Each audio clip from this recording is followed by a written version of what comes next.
Fala pessoal do nono ano, e aí, tudo bem com vocês? Espero que esteja tudo bem com vocês. Comigo tá tudo bem, né? A gente está no vídeo da aula 5 desse bimestre, que é sobre o livro É Tudo Mentira. Essa narrativa grande que a gente está aí conhecendo a história de Sandra.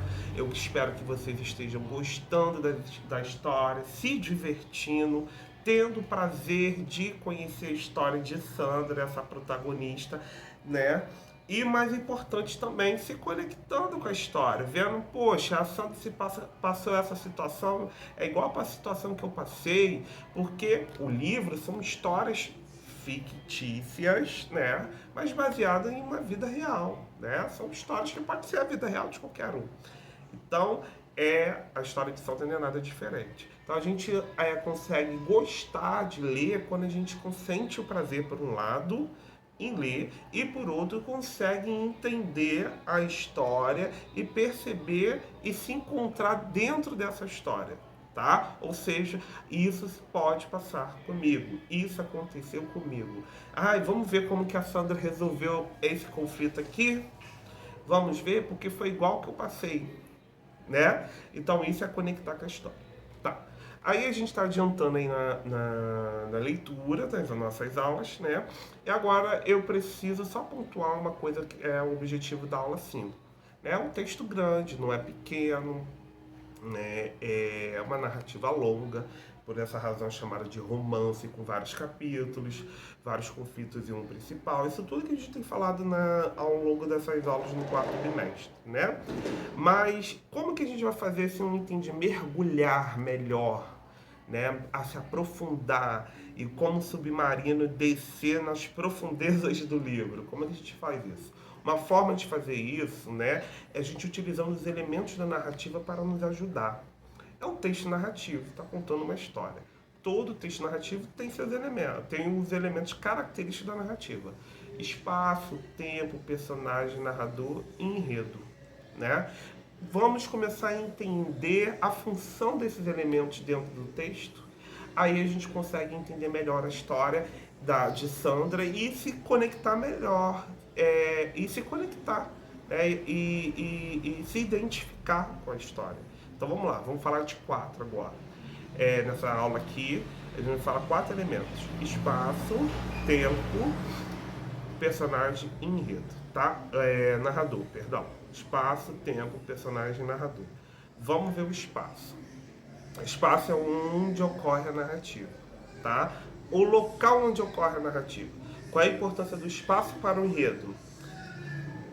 Onde o autor determinar minha história vai se passar nesse local, tá? Ele vai ter que ser coerente, né, para narrar conflitos e ações e situações que o personagem vai passar de acordo com o local que ele determinou. Por exemplo, o espaço narrativo é a casa nova de Sandra, né? É a mudança de uma casa para outra e tem a casa nova de Sandra que a gente está vendo até agora. Então, os conflitos que ela está passando estão de acordo com esse espaço. Esses conflitos pessoais estão de acordo com o espaço, né? Os conflitos que ela passa com o pai, por exemplo, não pode ocorrer dentro da escola se o espaço for determinado escola.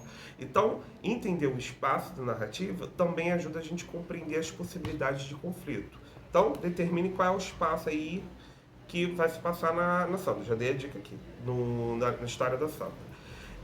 Terminado o espaço, vamos falar sobre o tempo.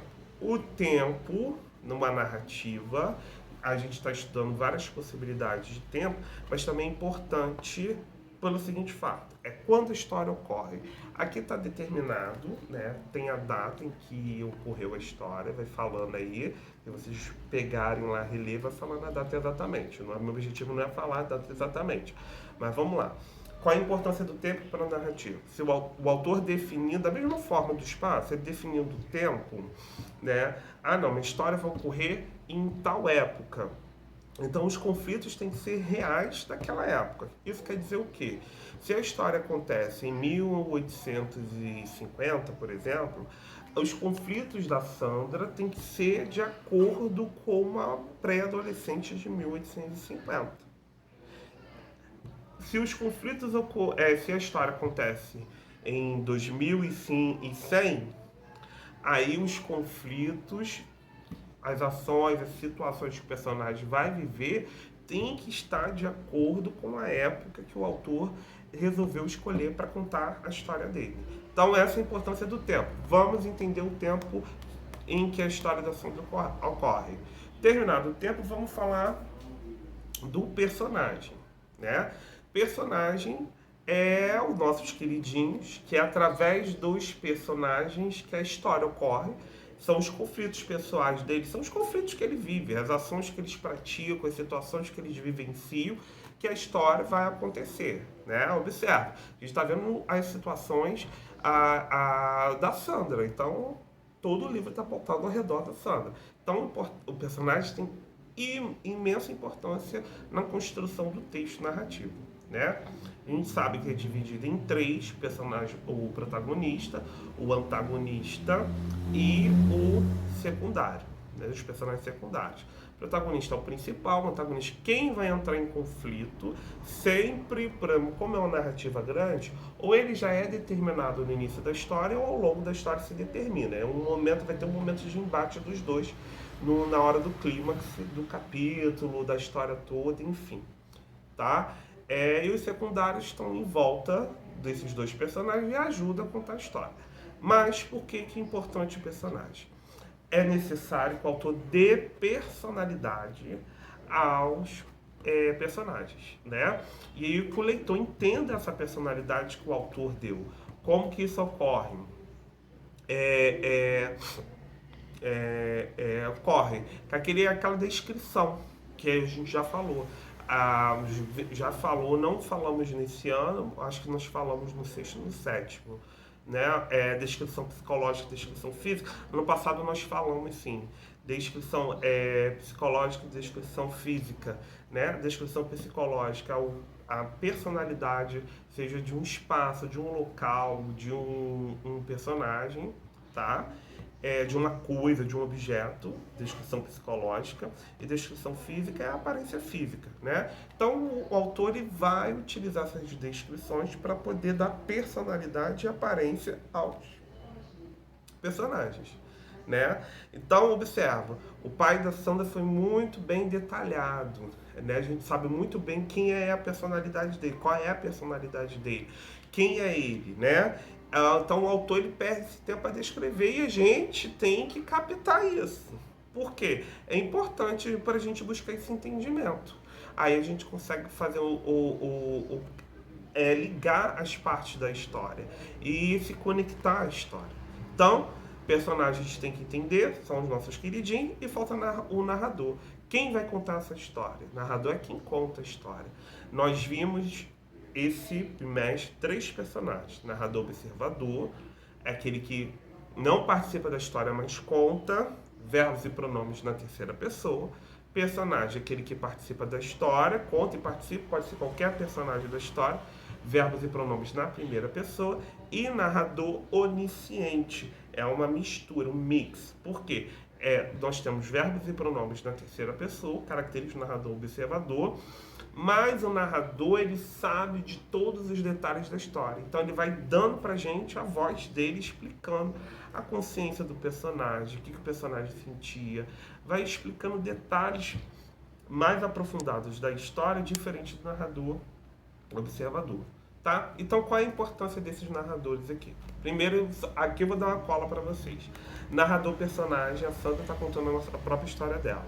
A gente consegue observar com verbos e pronomes na primeira pessoa, tá? O que isso ajuda a gente? A entender que é a Sandra que está contando a sua própria história.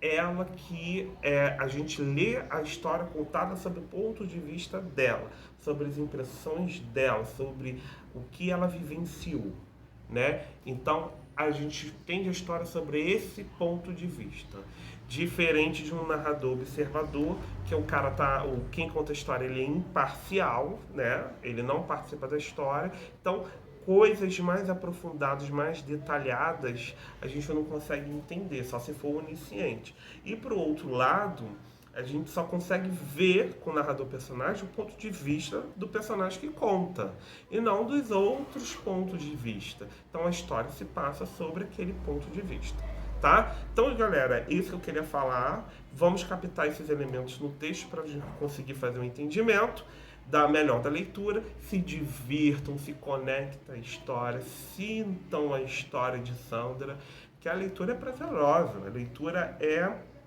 se aventurar em história sem sair do lugar, né? É só um livrinho na mão.